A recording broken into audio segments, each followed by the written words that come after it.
The Converted Man here.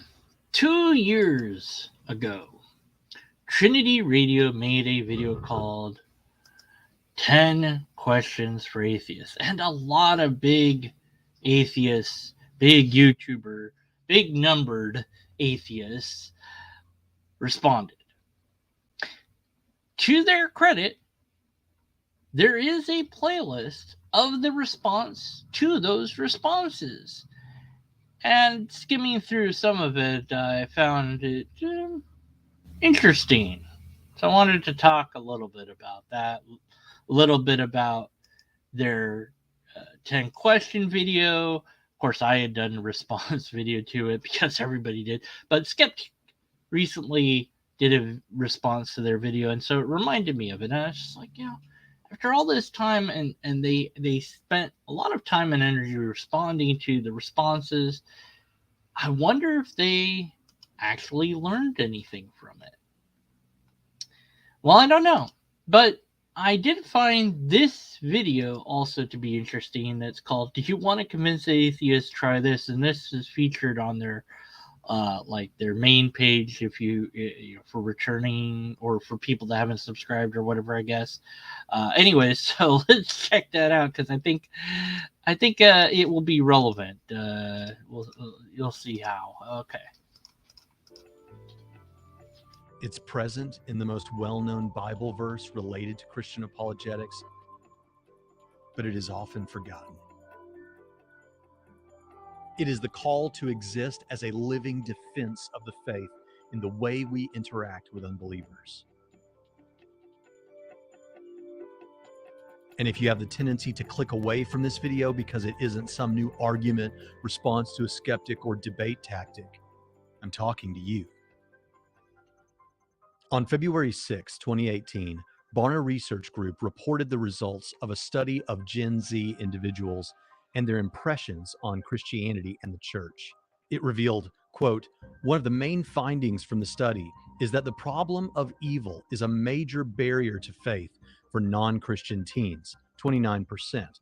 Other reasons non-believers provide as common barriers to faith include Christians are hypocrites, 23%. I believe science refutes too much of the Bible, 20%. I don't believe in fairy tales, 19%. There are too many injustices in the history of Christianity, 15%. I used to go to church, but it's just not important to me anymore, 12%. I had a bad experience at church with a Christian, 6%. Three of these.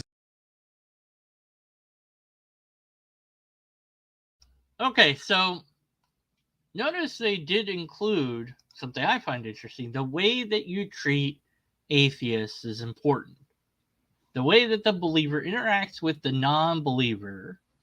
And I would think, and what's always interesting to me is that the focus on the non-believer. What about people of other religions? Like, you have to minister to them too, but the focus seems to be a lot on the non-believer. It's interesting to me. But at any rate, that interaction with a non-believer being something positive and good and uplifting and not something disdainful and disgusting and irritating or whatever. Be nice to the person that you're trying to minister to, right? The other thing, the other stuff in the study and all that, that's interesting as well. I mean, there's a whole discussion to be had there. I would say that it's interesting, that particular poll question. I would wonder what questions were asked, because I would think that the number one reason that people don't believe in Christianity is the lack of evidence. But anyways, so let me go to the video that I was talking about to start with, which is the 10 questions for atheists. Yes, so we'll skip past the intro because it doesn't matter. So when I first critiqued this, it took me forever because, I do that. I'm not going to do that this time. I'm just going to tell you how they should fix these questions. What facts about reality that you and I agree are real facts about the way the world is does your worldview account for, but my Christianity doesn't account for? Okay, so this question, what facts do you and I agree on? Does your worldview account for that my worldview wouldn't account for?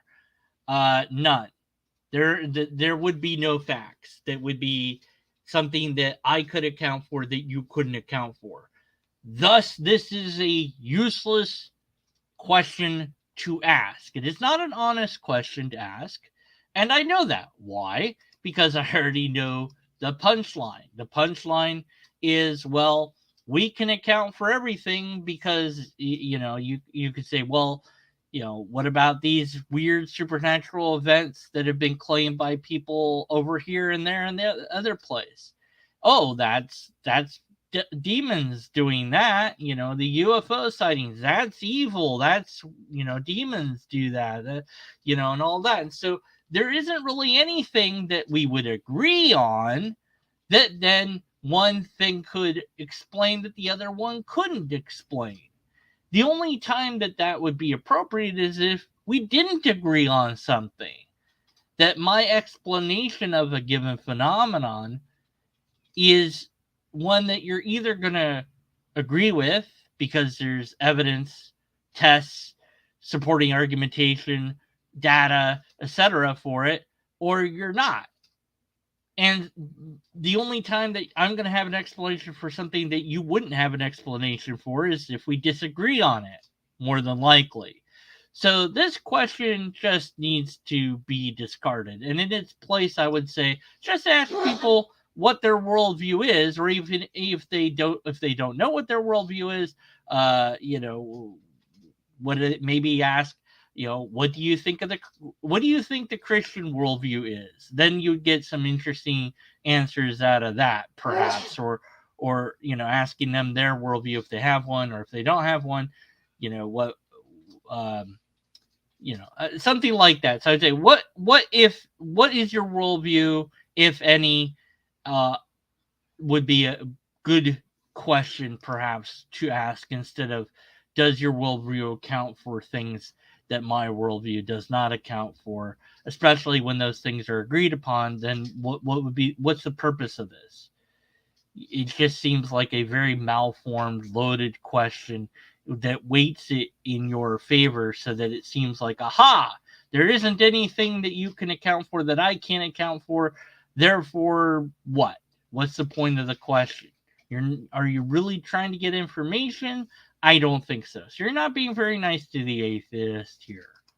Or at least doesn't account for well. And for those of you that would point out atheism isn't a worldview, I'm talking about your worldview that includes atheism. Yeah. And then after asking the question, that would be it. Just ask the questions.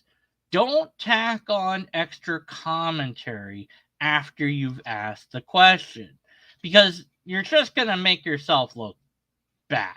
You're just going to add stuff that makes you stupid, or that sounds snide, or just rubs people the wrong way. So just ask the question. If you're going to make a video that says, hey, here's 20 questions I have for this or that group, just ask the questions and then move on. All right, so that's number one. Number two is, what's your definition of atheism? This one, just drop it. There's no reason to have this anymore. Atheism has been well defined. You don't have to like the definition. Just accept that some people, that it seems to me the majority of people now, I haven't, I don't know if there's a poll yet, but it seems to me that a lot of people think that atheism is simply lacking a belief in God. Apparently, for whatever reason, a lot of apologetic types do not like that. Too bad, so sad. That's what it is. There's not going to be a percentage on that. There's not going to be a which God you not believe in. None of this other stuff. And he goes on with this question, and it really does put the emphasis on, oh, come on, just say that you don't think there's a God. Then you have the burden of proof, because I want you to have the burden of proof. It's just this real hard push from him to try to get people to say they don't think that there's a God. Well, and in my response video, I said, yeah, sure, I'll say there's no Yahweh as much as you want. The other gods, I don't know. Depends what you got. So I'll say no to his, sure. Anyway, so I think that this question could be dropped in full.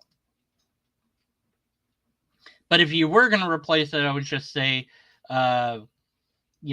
maybe ask why people are an atheist. Becomes a part of someone's worldview, they typically change their positions on other issues like abortion, sexual morality, and a number of other things. I actually have several videos of well-known atheists saying that there's nothing wrong with prostitution, that they hope. Sorry, that wasn't. When atheism becomes a part of someone's worldview, they typically change their positions on other issues like abortion. Okay, so yeah. Summarize your questions into short form. Don't make them long-winded. This is a statement. It's not even a question yet. It's like blah, blah, blah, blah, blah. Just say the question. What's the question? What's the question here? What's the question? Get to it. What are your views on other issues? That's what the question's supposed to be. What do you mean? What other issues? What's that? What are you talking about? And well, he's trying to bend this into, well, didn't you just become an atheist so you can sin? Come on. Didn't you really? That's why you're an atheist. You just wanted to sin. Yeah, it's that poke. It's that jab. That's what he's doing. Sexual morality and a number of other things. I actually have several videos of well-known atheists saying that there's nothing wrong with prostitution, that they hope their children don't save themselves until marriage, and that sex workers should be put up on a pedestal no different than the military. I didn't use those here because I didn't want to seem combative to individuals. But, okay, and I commented this on my other video when I first commented on this way back when. Bringing up the fact that you have videos and then say, I'm not going to show those because I don't want to directly target those people, but those people know who you're talking to. They know that you're talking about them. So just leave it out of the conversation. Don't include that. That's why I said, ask your question, then move on. So what the bleep is your question? Because you haven't even asked it yet. Specifically the individuals who made those statements. But even if you didn't become an atheist just so you could sin. See, there it is. Told you. And I believe you. Do you at least understand why those moves could send that message to people who might say that to you?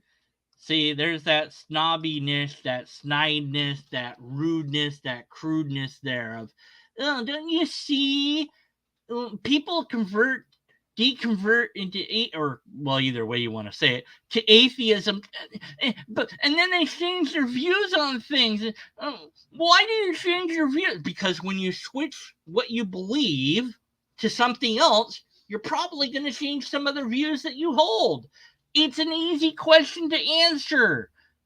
That would be, why did you stop going to the bar when you became an atheist, a skeptic, or not? Sorry, my brain went everywhere but where it was supposed to go. Why did you stop coming to our bar when you became a Christian? Well, I decided that drinking wasn't something that God wanted me to do, so I stopped coming to the bar. But you never drank at the bar. We drank, but you didn't drink it anyway. So why aren't you hanging out with us? Well, because you guys drink, and I think that's evil, so I'm going to stay away from you. Blah, blah, blah. Okay, well, that, okay, fine. You're not going to be our friend because you pick Christianity or whatever. Fine.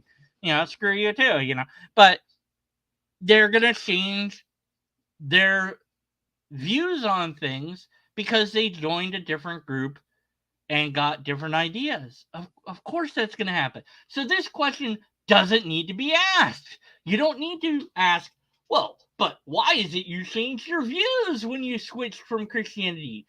Like, duh, because that's what people do when they switch ideas or beliefs around. So instead, if you were curious to what maybe caused somebody's deconversion, just say, did issues of morality in the the Christian concept of morality, such as X, Y, and Z, did your views changing cause you to leave?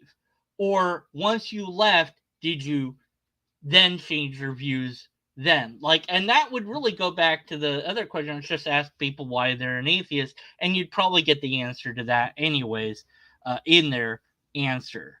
So there you go. That's how to fix that one. By those moves could send that. If it's a lack of belief sort of atheism. And see, there's that problem. Oh no, it's lack of belief atheism. Just get rid of this. Whatever the bleep this question is, get rid of it. What is it? Is it 50-50, 60-40, 70? Yeah, there's no way to quantify that. Don't even bother trying to ask why. What does it matter what the degree is that they don't believe your stuff? It doesn't matter how much they believe or don't believe. This is a silly question to ask, so get rid of it. Just in full. So basically, I've whittled this down to 2 questions you could ask. It's just, what's your worldview? Why are you an atheist? There you go. And then you could ask, did the ideas of Christian morality cause you to become an atheist? Like, was that a part of it, that you saw that those morals were wrong, and that's why you became an atheist, to get away from that? Or what? Or is that part of your deconversion, or whatever? It could be like a follow-up question to the why you became an atheist thing. There you go. Simplified, simple questions, and there you go. You don't. They're not loaded. They're not malformed. You don't have long-ended, no-ending sentences and little commentary on the question. Just ask why are you an atheist? What's your worldview? Did you find Christian morality to be repugnant? There you go. Something like that. There you go. Yeah, simple stuff. And while you're talking about Christian morality, I mean, what is Christian morality anyways? Because is it derived from the 613 commandments, or is it just love each other as you love yourself? Or is it a combination thereof? Because people like to quote the 10 commandments, but why stop at 10 when there's 613? Are those 10 the only ones that matter? Where did you get that idea from? So, and again, instead of asking questions of atheists, which you could do easily, but I'm just saying, you could present your ideas and give a reason why we should believe them. It's just a thought. But of course, he has said, "Oh, I have plenty of videos that prove Christianity." No, none of the videos he has proves anything. I've looked. Well, I haven't looked at them all, but I've looked enough. Anyways, all right, yeah, I'm off topic. Anyways, next question to fix the question.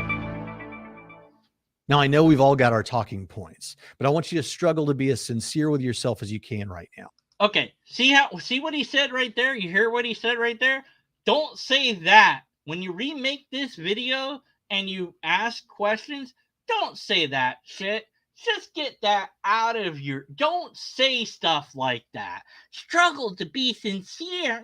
Yeah, be honest. Don't say things like that, because it just makes you look like scummy scum, bottom of the barrel, trying to hurt the other person with words. It just makes you look like the bad guy.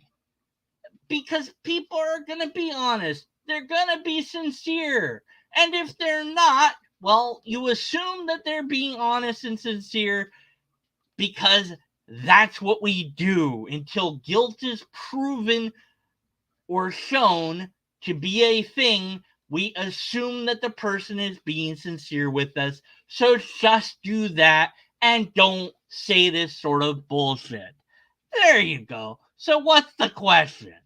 Oh, it's going to be the origin of the universe, right? Okay. Doesn't it bother you a little bit that when we come to talk about the origins of the universe, and if there's a multiverse, the origin of that too, that the only real options you've got... Okay, so this is, again, a long, malformed question. Doesn't it bother you that the only options are fill in the blank? Well, you've set up a possible false trichotomy. the only options, does it bother you that the only options are that you haven't stopped beating your wife, that you hate your girlfriend, or that you're madly in love with your boyfriend but keep biting him on his left thigh? Which one do you is most bothersome to you? And you're like, well, none of those. Well, no, you have to. No, I said 1, 2, or 3. Which one is it that bothers you the most? None of them. None of them. And then they're like, why frame it? Does it bother you? What's that matter? What's it? Why? Who cares if it? Just say, how about this? What's your view of the origin of the universe, or how, or what do you think about that? What's your take on it? But why ask atheists? They're not going to know unless they're a cosmologist. We just go with what the science says. Like, I don't. Maybe if you're interested in finding out, like, hey, what do you think about this? Like, do you have, But that would be if you were really interested in knowing what a wide variety of atheists thought on a given topic, rather than making a video. You could spend some money and fund a research team to ask a lot of questions to a number of atheists in not just this country, but around the world. But that would be if you were really interested in finding out some interesting results of what atheists think on a given topic, like the origin of the universe. But if you wanted to have it be something to do with emotion, like, do you find the origin of the universe something that perplexes you, confuses you, or that gives you some sort of existential crisis, or maybe just say, what, if anything, that you don't know about causes you existential crisis or dread? There you go. Then you've widened the scope of the question beyond just the origin of the universe to encompass a whole variety of things. And I would suspect the answer would be not much for many atheists. I don't think that there's really that many things that bother most atheists in that way. But there could be some interesting answers still from that question. But I would find that by and large, atheists just agree with whatever science has said about the universe and its origins. And there's a lot we don't know. And it doesn't bother atheists one bit, as far as I can tell, that we don't know. Most atheists seem quite okay with not knowing. So maybe you could ask, does not knowing cause you fear? Maybe you could even admit, hey, not knowing stuff kind of makes me feel uncomfortable. Do you ever feel that way? Maybe you could be a little bit genuine yourself by asking that question in that way, rather than asking it in this malformed, insane way. Okay. Meanwhile, chat's having their own conversations over there about something that's probably nothing to do with what I'm talking about. I looked over at chat for a brief second, and yeah, insanity is going on. All right, anyways, next thing. All right, let's see. Origin of the universe. Okay. Seems to fit really poorly with any worldview that includes atheism. My question isn't just what do you typically say about this, because there's a massive blind spot when it comes to the origin of the universe. And all the attempts to try and circumvent that problem seem desperate and at least far less likely than theism. See, all that snideness that he's doing there, all that extra commentary, gone. In my version, he's got, like, I think I've whittled him down to like 3 questions in my version, right? Why are you an atheist? Or what's your worldview? Why are you, if you are an atheist, why are you an atheist? Or you could ask, what label do you apply to yourself? Atheist, agnostic, skeptic, some combination thereof, igntheist, some other label that I'm not aware of, or do you not like labels? There's an interesting question. Ask that. Did Christian morality turn you off, or are you turned off by Christian morals? If so, which ones and why? There you go. 3 questions. Very simple. You get some great answers for those. And then you could say, does not knowing make you afraid? Sometimes not knowing makes me afraid. Does not knowing scare you at all or bother you ever? If not, why not? And if so, well, let's talk about that maybe. There you go. There's 4 things. So I've whittled it down to 4 from your 5, or forget what I cut out, but it probably wasn't important anyways. And I'm going way longer than I thought I would be. Dang nabbit, fixing your broken questions is hard, even after 2 years. Okay. What's that? 5? Yeah, okay, 6. Of the arguments for God's existence, is there one that to you seems more interesting than the rest? Okay, so I would rephrase this. What argument, if any, of that you obviously that they've heard, because you don't need to include that. What argument, if any, for God's existence is the most compelling or convincing to you? There you go. Simple, to the point. I suspect the answer would be none for most people. I know that's my answer. But it's interesting that it's argument, isn't it? Why isn't it evidence? Because at least he's being honest. He's not asking about evidence, because there isn't any. But but it's interesting. At least he's saying argument. So maybe ask, what would convince you that there's a God? That would be a different question that you could ask, instead of asking, what argument you could ask. Here's 2 questions you could ask. There you go. What argument, if any, about God's existence do you find compelling at all? And the next question is, what would convince you of any given God's existence? There you go. Oh, 2 great questions. Oh, I fixed it. There you go. You're welcome. All right, what's next? They don't think they can have absolute does weigh in favor of theism. Which one? Most atheists I've met humbly admit that they don't think they can have absolute certainty about much of anything. Yeah, and then once again, just get rid of all this fluff. But what they want from the Christian is a demonstration that God exists, or that Christianity is true. Well, when we offer the reasons to believe that we do have, those are typically deemed not good enough. Yeah. Now, what would be more interesting, and I know it's actually something that you should ask yourself, is why is it that what I offer isn't enough to convince the non-believer? Why is it that all the stuff that I've got doesn't seem to ever convince them? There must be a reason. So that is actually probably going to be answered by the other question that I had asked previously, of what would convince you of God's existence. And I guarantee you the answer, I don't know what the percentage would be, so maybe it's a bad guarantee, but it's going to be evidence. That's the answer. And before you say, what kind of evidence?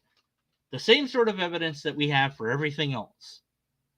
The same sort of test that we can do on anything else and everything else. That's what the atheist wants. And it does you no good to say, but God's not one of those things, because you would have to then demonstrate how in the world you know what God is in the first place. So this question, get rid of it, because it's already been, because you would find out the answer to this question by my question anyways. I already gave you, what would convince you of God's existence. So you don't need this question. So what sort of evidence, if any, would be enough to convince you? The same sort of evidence that we have for everything else. There you go. That's what I would need. Actual empirical evidence, repeated tests that I could perform on it. That would be good. But we don't have that at all. Not even a little. So why is that? Well, because God's not one of the. Okay, so just instead, ask what would convince you, or what would you need to be convinced of God's existence? You'll get your answer. You don't need question 7. There you go. You're welcome. Okay. And I also remove that annoying little musical cue in between questions. I don't know. It's annoying to me. Just get rid of that. That. Hate that. To what extent did social and moral issues start you down the path toward your atheism? Now, that's an okay question, I suppose, but it, again, kind of pre-assumes that it kind of is loaded the way that you phrased it. Like, to what extent? None. There you go. There was no extent. Because that had nothing to do, my deconversion had nothing to do with moral or social issues at all. Mine was completely and purely on the lack of evidence for this particular deity. That's it. That's what convinced me. Nothing else. No other considerations. No other issues. Just the lack of evidence.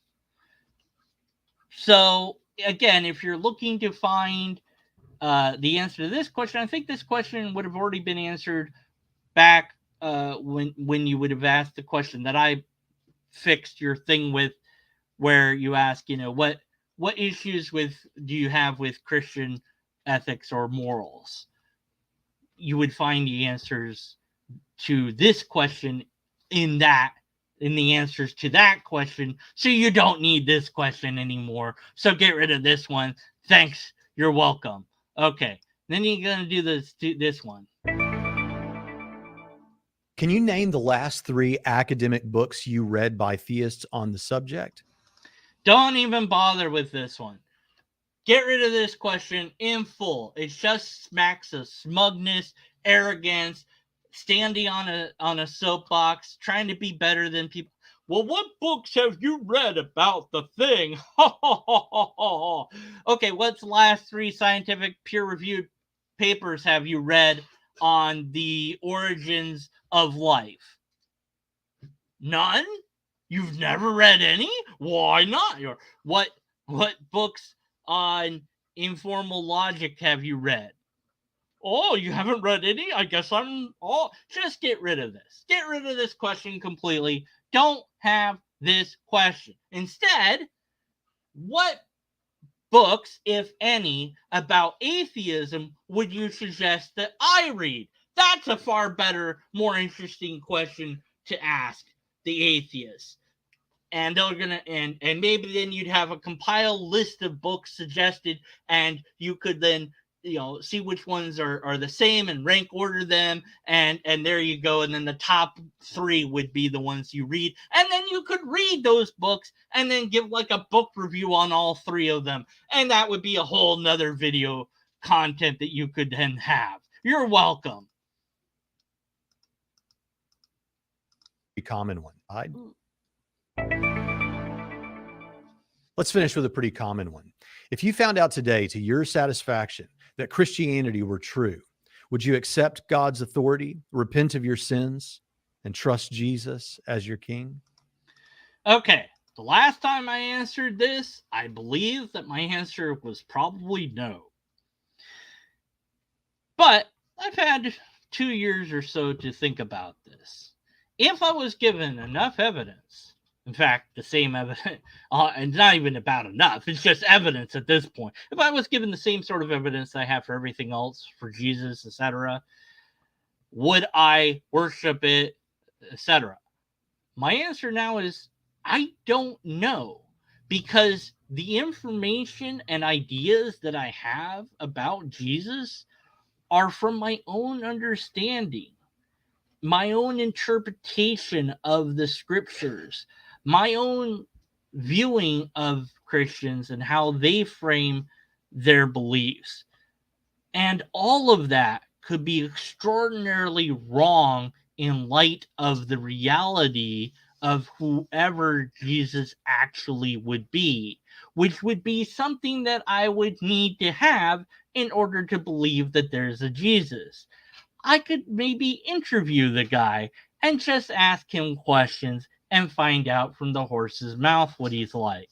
maybe he's the greatest guy ever, and he and I will become great friends, and maybe I'd have no problems following him and worshiping him, etc. But I have no way to know with the information I now have. So my answer now is, I don't know. I guess I'll just wait until that happens. This question is decent enough, I suppose, but I feel like it could be reworded or reworked a little bit. If you found out that Christianity was true, would you be part of it? Yes or no? For some, or maybe some other answer. My answer right now is, I don't know. Because if I did find, if I'd have to have a little bit more than just finding out it's true, because I wouldn't really know what aspects of it are true until I had the evidence to show me X, Y, and Z was true, because it might inform me of parts of it, but not the whole of it.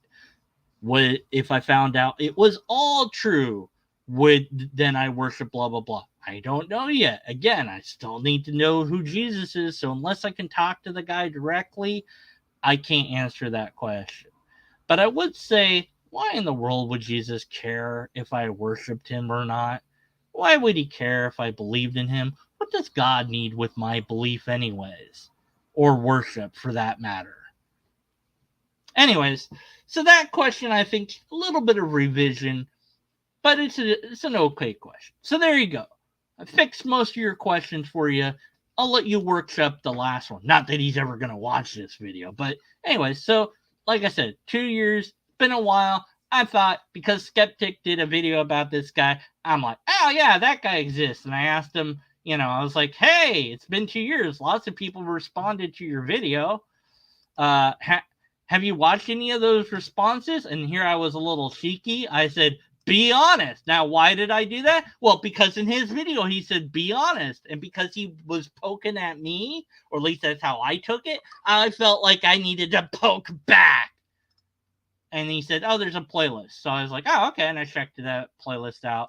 And he has this other guy in that's talking with him in some of those responses. And I don't know who the other guy is, but the other guy is a real jerk. Like this guy, the red guy shirt dude, he's like a semi-jerk. But the other guy, he seemed like a real big jerk to me in those responses. But I have the playlist link, so if you're interested, you can go check some of that. That's a lot of content. He has a lot of content.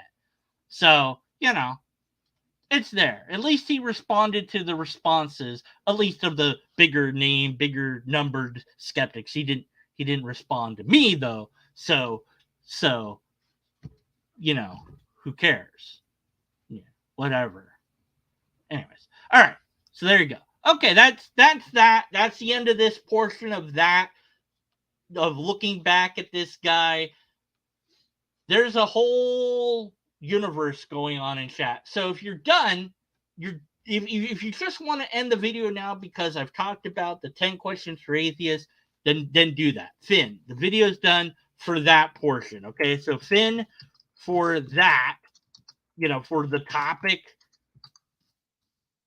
of the video, okay, Finn for that part, right? But now I'm going to read chat and respond to chat.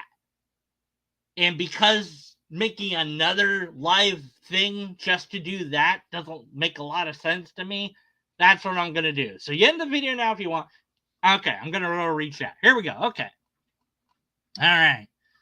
Peace and respect. All right. Map your reality of any person's worldview. Yeah. Avery Atheist has different views. It's hard to have a single atheist worldview. Right. Fresh questions for atheists. Why adopt the Christian reading frame for the Bible when you consider them irrational? That's a pretty good question. That's a mighty good question. Yeah, that's a decent question. Why would I adopt that frame? And what I guess I would have to ask what you mean by adopting the Christian reading frame in the first place. But nonetheless, at least it's a new question. There's Christians that support prostitution too. Right. Yeah. If you just left that out, it would be a better video, right? I feel I change my worldview pretty often, and then I disagree with myself about it. And I think that's a great way to do it. I mean, we should be able to and willing to challenge our ideas, whatever they are. Richard's got more questions that Christian could ask the atheist. If Christian reading from the Bible is rational because the text contain important truths you're unaware of, yeah, there you go. I know where this is leading now. If important truths are contained in the Bible that you're unaware of, could wait. If important truths are contained in the Bible that you are unaware of, could they make your life easier? Well, there's no way to know if you're unaware of them. You can't answer that question. Do you normally want impactful truths that benefit you? And, okay, this is two questions. And how do you know the Bible contains none? Do you normally want impactful truths that benefit you? That's a single question. I don't care whether or not the thing benefits me or doesn't. I want to know what true is. I want to know whatever reality really is. It doesn't matter how it makes me feel. That's completely and wholly irrelevant. I want the truth no matter what. Whatever the truth is, give me the truth. That's what I want. How do you know that the Bible contains none? Because I've read it. I mean, there's some things that are interesting you can extract from it. Some ideas you can extract, but largely you can get those ideas other places. So I'm just kind of done with it, and I'm over it. I haven't read it in a long time, and I don't really plan to. The only time I ever read anything is verses to point out something to a Christian, because I don't care about that book anymore. So I'm just too jaded now. Yeah, so he says, pretty sure the Bible contains some important truth, but nothing that leads to God. I would ask if you require whatever God to be supernatural and thereby not possible. I thought the universe was clearly explained as like a mommy universe, love attached. Gold historical. We'll give a baby universe. Yeah. If you do not require that something cannot exist, what? I don't know what the bleep he's talking about. You are coaching dishonest theists, and I am not dishonest / tired of the 10 questions at Deconverted Man. Oh, okay.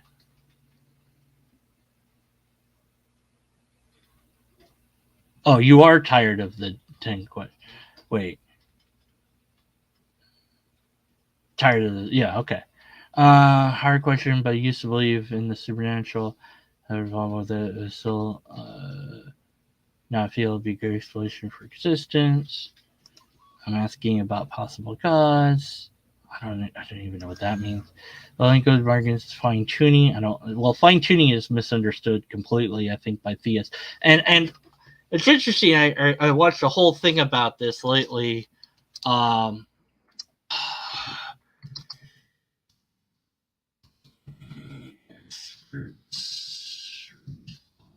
I'm trying to find it now. Here we go. Here was the video. Okay, so I'm going to link that for you, Tyler, because I watched this video called Physicists and Philosophers Critique the Fine-Tuning Argument. It's 59 minutes, 43 seconds, 59-43, whatever the bleep that is. That's how long it is. It's quite long. I watched it. Is that right? 59 minutes, 43 seconds? Yeah, that's right. Okay. My brain stopped working on how time works. Argument, assuming the consequence fallacy. I agree. Yeah, fine-tune doesn't really. Yeah, it wouldn't show God, and nor would it show any particular God. In fact, I would argue the other way, that it'd be more interesting if we were in an untuned universe. Like, that would cry out for some sort of weird explanation. But according to the laws of nature, we shouldn't even exist. Yeah, that's weird. That would be closer to what I would think would then lead to a God belief or something. But then why God wouldn't just show itself to all humanity if it really wants us to know? Why all this cryptic hiding just seems silly on God's part. Universe, God, self, minimal. Okay, that book question was so smug. Yeah, exactly.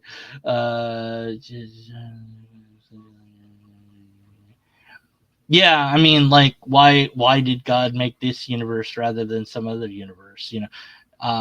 Right. I mean, and there's no way to know. Well, how do we know that God didn't make a million universes? I mean, who knows? Unless God tells us, we don't know anything about any of that. It's just pure speculation on our part.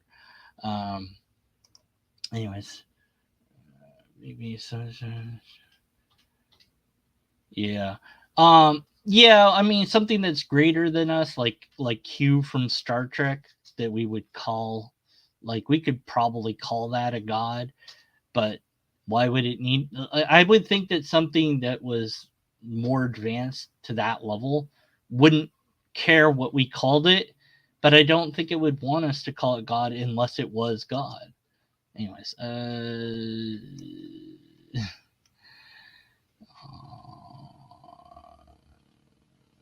some serious questions at Deconverted Man. Okay, I think I responded. Uh, okay, I hate bad arguments. Yes, me too. I hate bad arguments. Okay, so I caught up to chat at long last. So there you go. I read all of chat and I responded to all of chat, and yeah, so that's the thing I did. In relation to the Bible having hidden things, there's another thing that I would say might be worth watching. Let me get this here. Hold on. Okay. So I watched this. I enjoyed it. I like these. It's called Time Suck. And so this guy, Dan Cummins, I'm pretty sure that's how you say his name, has two series I've been watching. Is Time Suck and um, Scared to Death. I looked at his comedy. I didn't find it that funny, but just one set that he did. But I just didn't get into it, so I was like, okay, whatever. But he does stand up as well. But at any rate, I love these Time Suck videos because they just go over whatever the topic is in insane detail and depth. And this particular one is about the Kirtland cult killings and Jeffrey Lundgren. And so what this guy did is basically he used the Mormon ideas to catapult a cult going for himself. And part of it was that he claimed that he could read the Bible in a certain way by doing this pattern thing where you saw it, and I forget what it's called, but it's like a thing that you can actually do where, like, you count how many words there are. I forget exactly what it was now, but it's in that video. So if you watch the 2 hour long, almost 3 hour long video, you'll find it somewhere in there. But I found it interesting that here's this guy that was saying, I have a way to read the Bible in a special way that I can draw magical revelation from it, and I know that I'm right. And anytime anyone had any different opinion, he would just shut them down. No, you're wrong. I'm right. I'm the only one that's right. Now, I'm not saying that somebody somewhere might have a way to view the Bible and hidden messages that they themselves are not trying to actually make a cult following. But I am saying that maybe, just maybe, this idea of the Bible having hidden coded messages has been around a while, and maybe it's a bad idea to try to make that be something that you prove, because it just seems like it opens this can of worms, and also there really isn't any way to prove or demonstrate that it's true, especially when you don't have any sort of system that could be shown and demonstrated that anyone could use except for you, because you have some cosmic connection that nobody else seems to have in the world. Because I'm not saying that you're trying to make a cult, but I am saying it might be a bad idea to go down that road, and that it's been done before, and maybe, just maybe, you didn't really find what you think you found, and maybe you're special, but you're special for other reasons, and not because of this magical thinking of how to view the Bible in a certain way. I don't know. I'm just saying that in a general, broad statement, not necessarily directed at anyone who may or may not be in chat, although it is totally directed at somebody. Anyway, so that's all I'm saying. All right.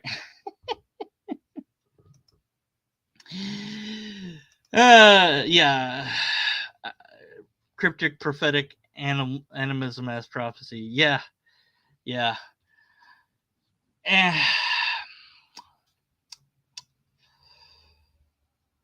I can't think of anyone that reads the Bible in their own special way off the top of their head.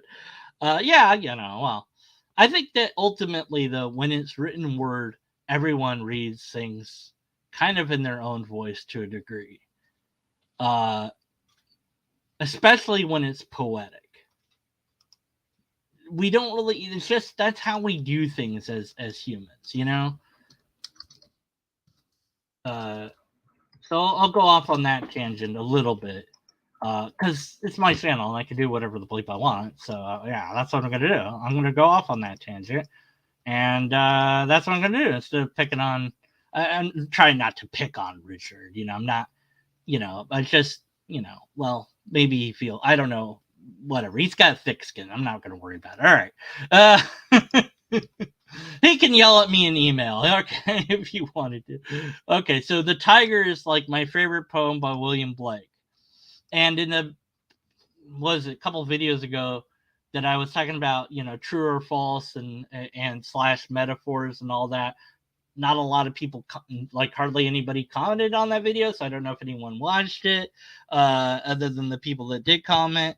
But basically, I used the tiger as an example of how poetry is not objective. It is subjective. The word tiger here is not spelled like the animal tiger, but it's pronounced tiger, right? I think, or maybe not.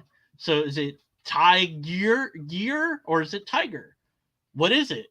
Does William Blake mean tiger and he just spelled it wrong, like the animal, or does he mean a completely new creature, or does he mean something else entirely, like that this is a word that he's made up that we don't know what it means? Any of those could be fair ideas of what he means. There's no way to know what he means. Maybe he didn't even know what he meant.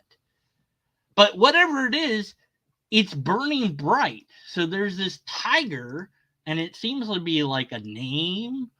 Could it be a location or a place?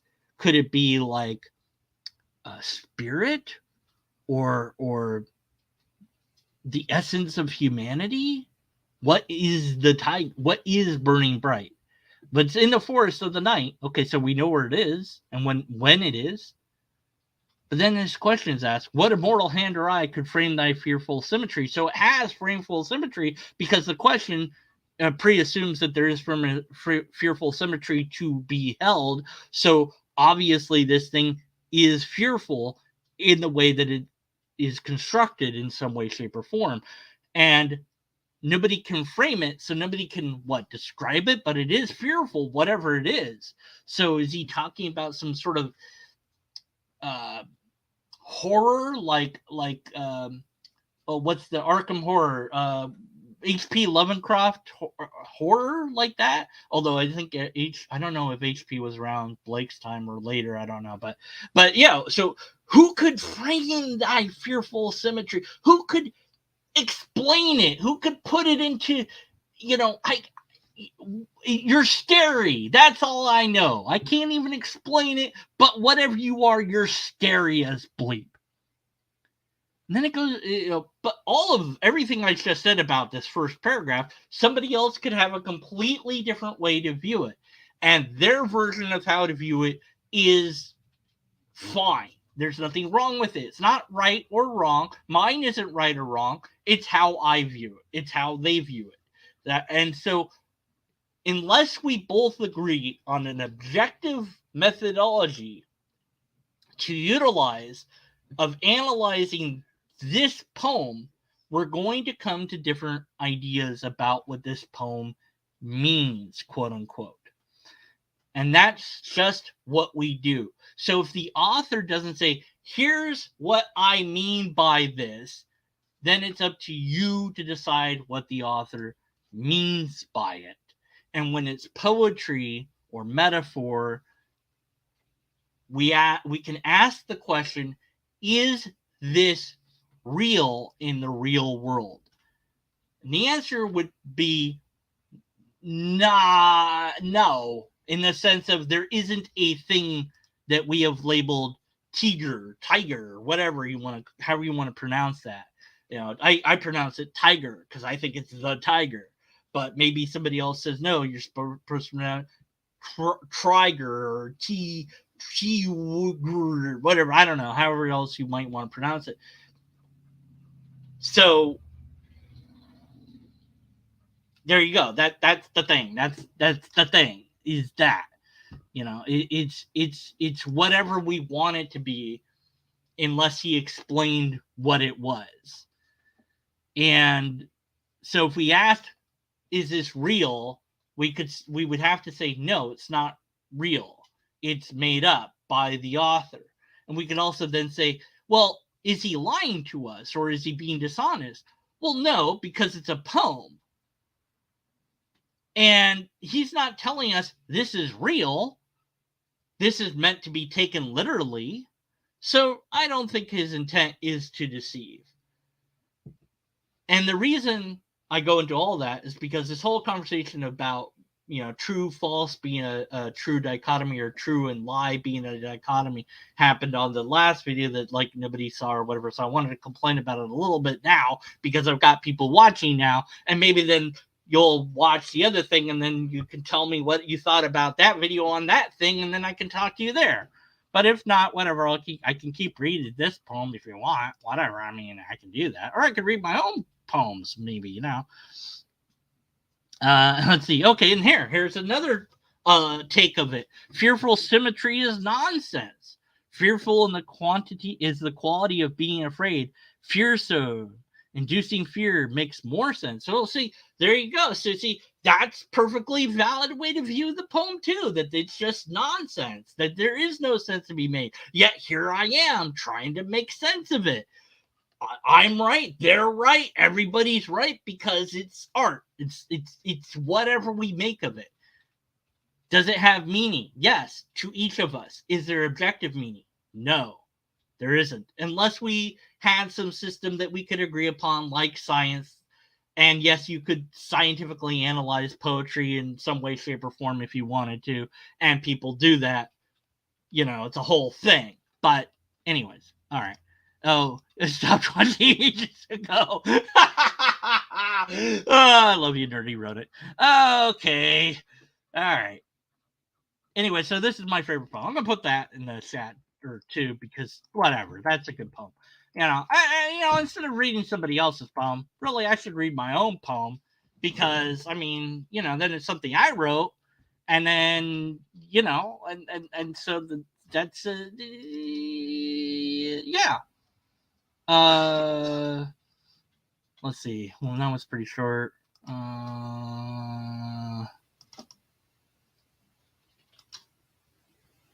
yeah. This one's pretty long. Let's do that one, and then I'll end this stream because I'm tired and stuff. And hold on. Yeah. Lobster in the pot. Why do you always want to kill my lobsters? Leave. What did they ever do to you?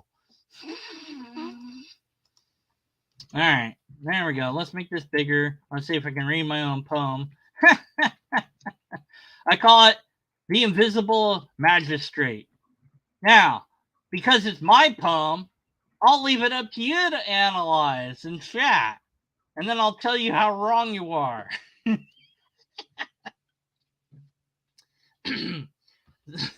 I don't know why I'm reading this. So whatever. I don't know. Whatever. The invisible magistrate. Within the fields of life, looking left and looking right. No one knows, no one sees, no one cares. Is there anyone that exists other than me? Is it here? Is it there? Is it anywhere? Over there? No, it's in here. My non-existent souls cry out for a God that is not there. No afterlife above, no fire below, nothing to do other than wait for the next moment to call. Crying out loud in my head, sometimes wishing that I was dead. Yet alone, time flies. Another moment passes by, one more day and a bit of dread. Shattered crystal teardrops.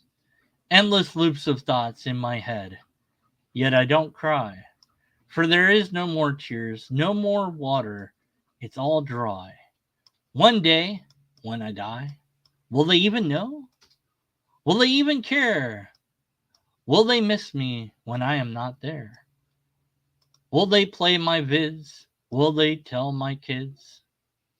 Will there be anyone to cry over my body? Or will it only be the few that knew me when I was there to see? What is this life? And what does it mean? No answers, just more questions. Flowing energy, hopeful yet cannot see. Who is this person I call me? Invisible, inaudible, unspeakable, unheard, can't see, darkness and void, day and night cycles all pass over me.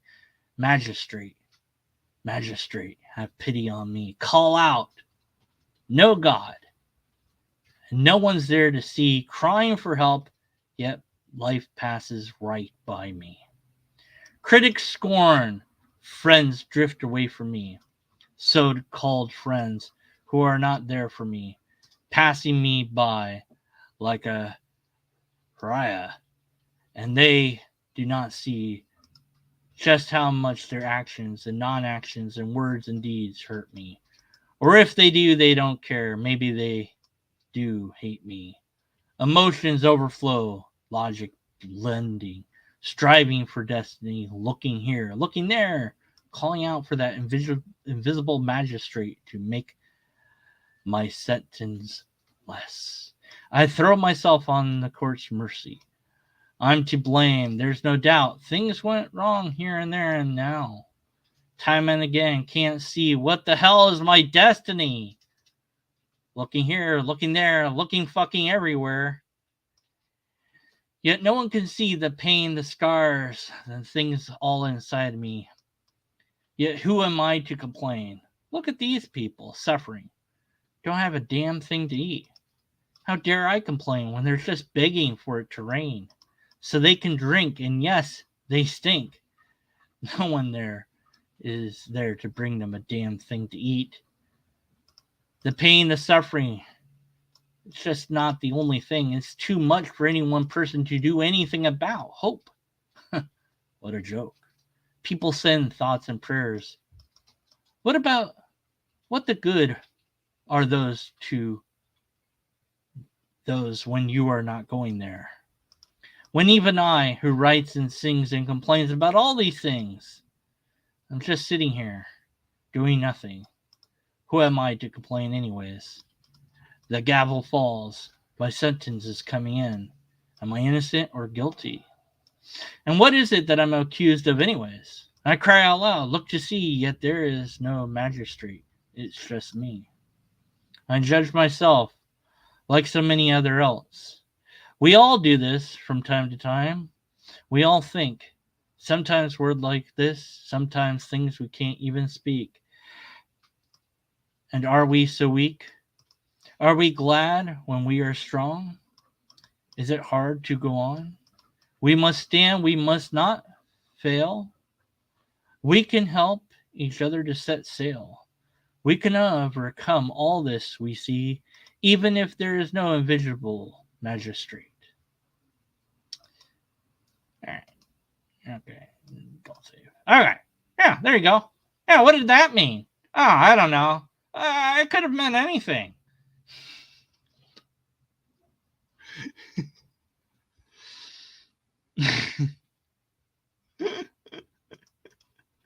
That you got it, nerdy.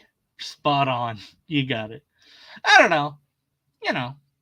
Anyways, um, and there's a song that's being worked on that might become a thing, so that will be a thing soon, I hope. And that will be interesting, maybe. Hope you enjoyed that randomness. You want me to read one more poem? More, Deacon Ferdinand. You can't even read your own words, Deacon Ferdinand.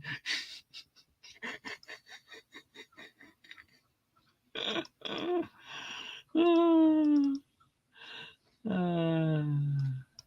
right. No, I should end. It's been a good hour. Yeah. All right.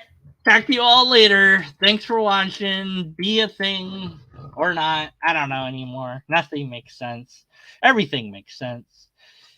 Thanks. Just thanks. I got nothing. Keep on doing being a skeptic. I don't know. Maybe I should steal Nardwar's ending. Doot doot doot doot doot doot.